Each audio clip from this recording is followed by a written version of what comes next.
Socialism کے اندر آدمی کی جو نجی ملکیت ہے اس کو ختم کر دیا گیا اور عمومی ملکیت کا تصور دیا گیا کہ زمین بھی سب کی ہے، پیداوار بھی سب کی ہوگی، کسی کی محنت کا خاص طور پر اس کو خاص صلہ نہیں ملے گا۔ تو اس طرح کیا ہوگا، سب لوگوں کا معیار زندگی برابر ہو جائے گا۔ اب اس کا نقصان کیا ہوا؟ اس کا نقصان یہ ہوا کہ لوگوں کا انٹرسٹ ختم ہو گیا، لوگوں کی جو طلب تھی کام کرنے کی وہ ختم ہو گئی۔ اب جب سب دیکھ رہے ہیں کہ زمین سب کی برابر ہے، رہائش سب کی برابر ہے، کھانا پینا سب کا برابر ہے، علاج معالجہ سب کا برابر ہے، نجی ملکیت کا جب تصور ختم ہوا تو اس سے محنت کا تصور ختم ہو گیا۔ اس وجہ سے بہت جلد یہ نظام معطل ہو کر رہ گیا، ختم ہو گیا۔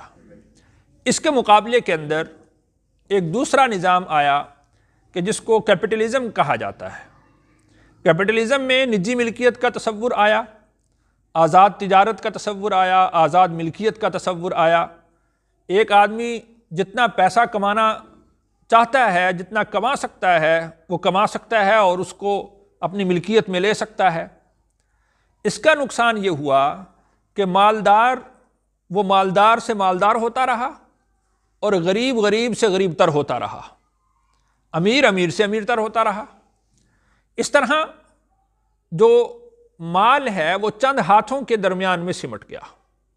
اب چند لوگ وہ ساری کی ساری چیزوں کے مالک ہو گئے اور باقی لوگوں کو صرف اتنا ہی دیا گیا جس سے ان کی ضروریات پوری ہو سکے، اور بسا اوقات تو ضروریات بھی پوری نہیں ہوتی، ان کا ایسا استحصال کیا گیا کہ ان کی بنیادی ضروریات بھی ان کو یعنی مانگنا پڑتی، طلب کرنا پڑتی۔